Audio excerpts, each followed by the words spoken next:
Morning, everyone. So today's lesson, we're just going to talk about one of the experiences that a lot of these new COVID puppies are missing out on because of the pandemic. So that is car journeys. So before, when we had our normal life, you would have your dog in the car to go for lovely walks, maybe to Wicklow, to Glendalough, all these lovely places. So the dogs were getting used to that experience of being in a car and pairing it with something lovely, like the lovely adventures of a walk. But now, because, and especially when we're in lockdown, and we've technically been just in and out of lockdown, and the distance that we can go from our home is really limited. So a lot of times people aren't getting in their car. So have a think about the experiences that your pup has had with the car. And for a lot of you, that might have been only when they were taken away from their mother and litter mates. So their most traumatic experience to date in their whole life. During that, most puppies come from rural Ireland. So that journey for some could have been hours, and that would probably involve maybe them weeing themselves, vomiting, having that feeling of an upset stomach. So from the get-go, that motion of the car, and the car was just a negative experience, so a negative association. Then let's say we don't have them in the car to pair it with something lovely, like a walk. Instead, then maybe the next time they went in the car was to go to the vet to get their injections. And although we know going to the vet is for the greater good and the dogs need to be vaccinated and checked over, vets are very invasive with puppies and with dogs, just because they have to in order to examine them. So again, that's generally a negative experience for your dog, and all they're going to do is pair car journey equals negative outcome.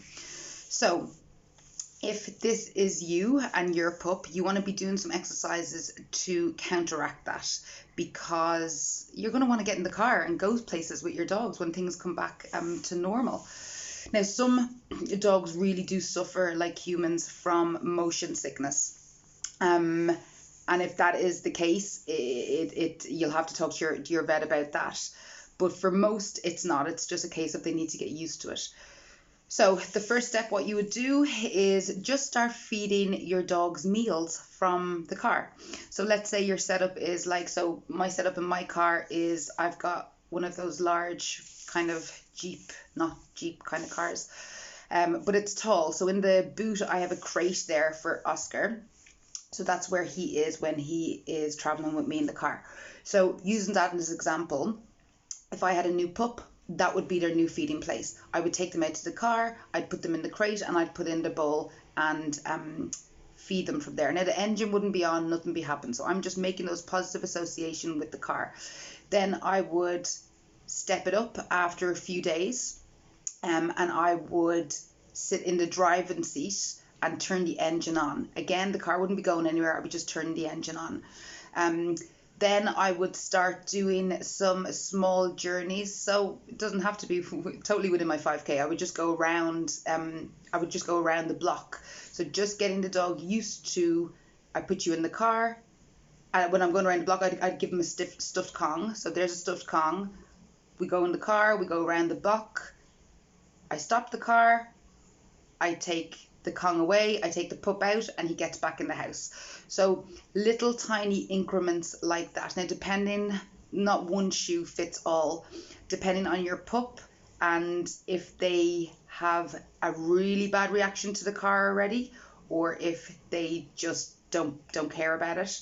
If they don't care about it, I would be doing these exercises just to build up that positive association to it, so I'm not going to have any problems in future. But for those dogs that are already displaying real signs of distress in the car, I will be taking it very, very slowly.